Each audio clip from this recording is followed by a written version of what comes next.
ඇයි ඉතින් ඔබ ගමෙන් ආවේ?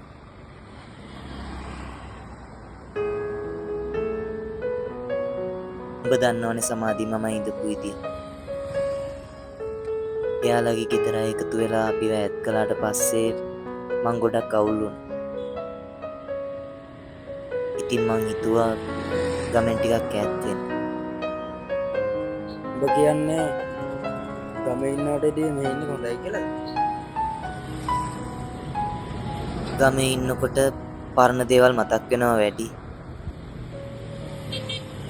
වැව ළඟට ගියත් පන්සලට ගියත් පාරේ ඇවිදන් ආවත් මට මතක් වෙන්නේ සමාධිය. ඒ වෙලාවට දැනෙන හැඟීම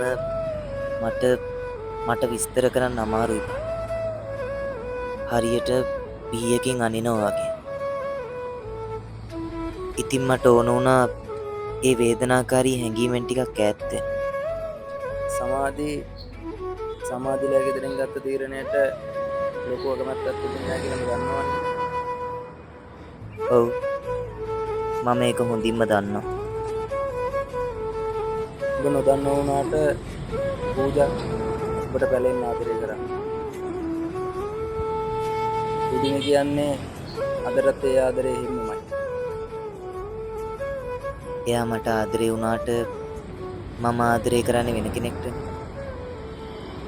මොනා කරන්නද?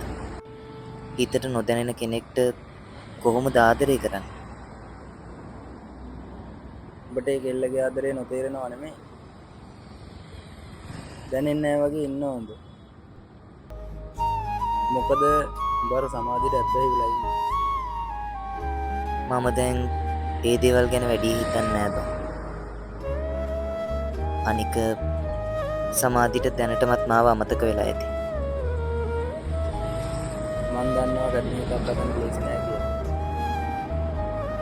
ඒත් උඹේ හිත ආයෙ පැරෙන නොදී ටික ටික ශක්තිමත් කරගන්න. මචං මම ගොඩක් මහන්සි වෙනවා ඒකට. මම මගේ හිතට ඇත්ත තේරුම් කරන්න මාර විදියට උත්සාහ කරනවා. මම දන්නේ මට ඒකට කොච්චර කාලයක් යයිද කියලා. උඹට බැරි නෑ.